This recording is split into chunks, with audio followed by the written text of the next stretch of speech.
What is up, guys, and welcome to another PLO poker coaching hand breakdown. Today we're going to jump into a 3-bet pot, small blind versus button on ignition at 2-5. So full draw to the button, opens here, and standard 3-bet with our aces with one suit, and we get called.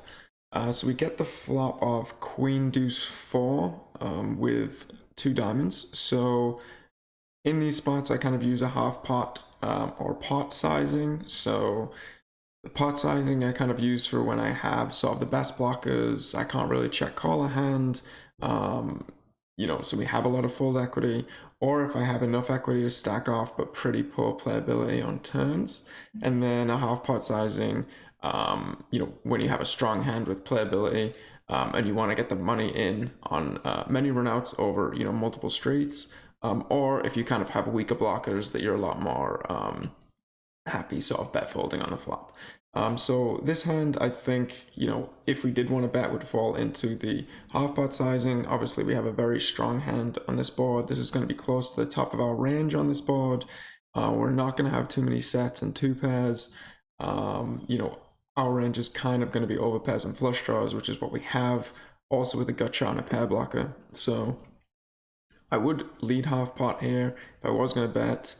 I actually ended up checking, going for the check raise. I think that the check raise is pretty nice because we can get it in against hands that we dominate, and we have good equity against everything, basically.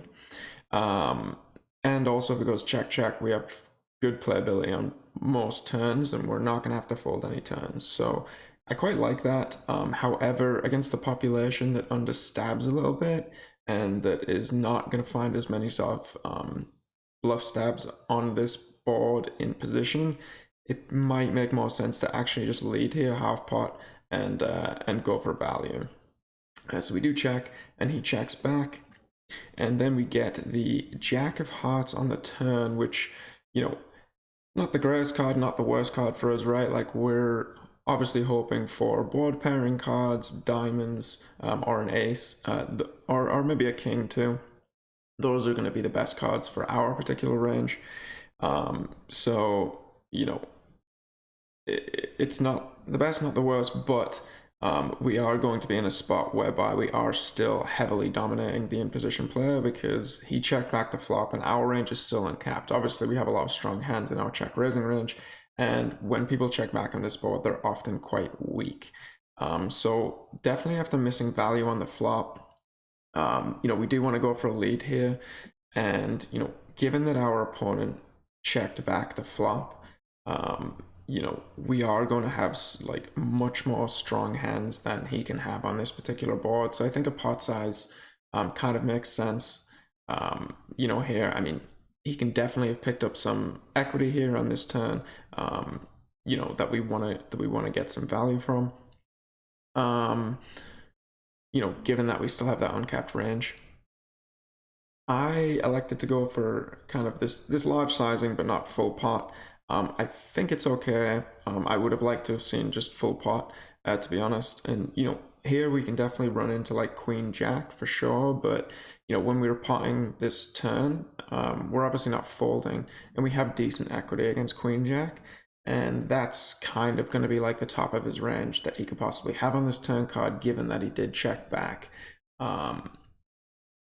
The turn, and we do block a lot of the straight draws, so we want to bet here because he might just check back hands like pair and a gut shot or an open ender that he turns. So we definitely want to go for value. In terms of how do we balance like a large sizing here or pot sizing here on the turn with bluffs, I mean, this card, we're obviously going to still turn a lot of like semi bluffs with very high equity. We're going to turn straight draws with flush draws. We're going to turn wraps. So those are obviously going to be in your sort of non-made hand strength bucket. And I think most people will find those as a pot size on the turn and just they're ready to pot stack off. But there are some hands, that we would like to put in there as a bluff that we're going to bet fold, and I think most of those kind of include stacking blockers on, one, the turned pair, but then also the turned draws. So like when we have like Jack 10-10 here, it's a really good hand to like go ahead and pot, just because we can get a Queen X to fold, or we can at least make some rivers tough, especially if we have like Jack 10-10. Maybe we want to have a diamond blocker, because he will check back some weak diamonds. But if we have Jack 10-10, no diamond, we can pot here, and when we get called, basically any blank or straight completing card, on the high end, that is, we can just jam, and we should have a pretty profitable kind of double barrel, a bluff. But I would expect a decent amount of fold equity on the turn. So that's kind of how you balance in this spot, with hands that are obviously not mid. And he does call, and we get the 6 of hearts on the river. And in general, straight completing cards are going to be pretty tough for our range, and it's going to lead to a very high check frequency. This completes like a low straight, so ace on this board is pretty much going to be checking pure. We're ahead of some of his misdraws and his one pair bluff floats that he may be called on the turn. So I think we always want to check it. I mean, we're never really betting for value. I mean, imposition is going to go quite polarized on this river and should be using like a large sizing. Which we do end up seeing. So we check, and he goes for the pot size bet. And now we need to kind of decide on what his value range is and how often he's going to have that on the river. So obviously he's going to bet straights, but how often does he have 3-5 in his raise call range from the button? And then how often does he have that in terms of combos of getting to the river, right? So like, what is he calling a pot size bet on the turn that has 3-5 in it? There's only going to be certain combos there, right? They're going to be limited to with diamond draws and other open-ended straight draws. So that is one part of his range. Sets, he will be betting for value for pot here, but especially against the population, how many sets can he really have here that he checks back the flop, or he doesn't raise the turn? I would say it's almost 0% of the population turn up with a set here, just because there's basically no combos that people end up doing that with.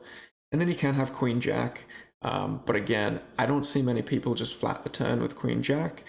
Usually they're going to bet raise in many situations at some point in the hand, especially in 3-bet pots when they're ahead of aces. So I would see a lot of raises on the turn with Queen Jack, unless they had kind of a monster, like Queen Jack with diamonds and maybe a gut shot or something like that.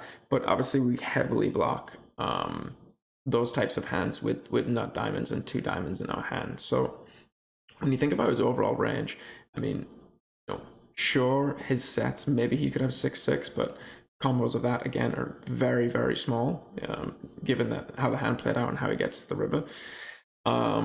So like his range really, when he pots on the river, is basically, he's repping the straight, right? He's not potting a queen here for value. Can he have a hand like Queen Deuce, Queen 4? Again, I think he just bets on the flop. So given that we block a 5, I think that this is a pretty mandatory call. We have diamonds, but the flip side of that is our opponent is less likely to have diamonds, and therefore probably feels more inclined to bluff if he does kind of miss his hand. And the additional factor for me here was that on the turn, so flop goes check check, and then we pot the turn and get called. And as I said, he can have a lot of turned draws that he can continue with. So we unblock all of like the wraps from the turn, really, apart from obviously like the ace high rundowns, which we block, but we block 8, 9, 10, king. So you can have a lot of those hands. So unblocking those, I think we definitely want to go ahead and call here. And we do end up calling, and he does show the turned wrap. And I don't really love his bluff here. He kind of blocks all of the draws that I pick up on the turn, or a lot of them anyway, that I would then go ahead and bet. He doesn't block up the straight, which is, as we kind of saw, is the big chunk of his value range on this river.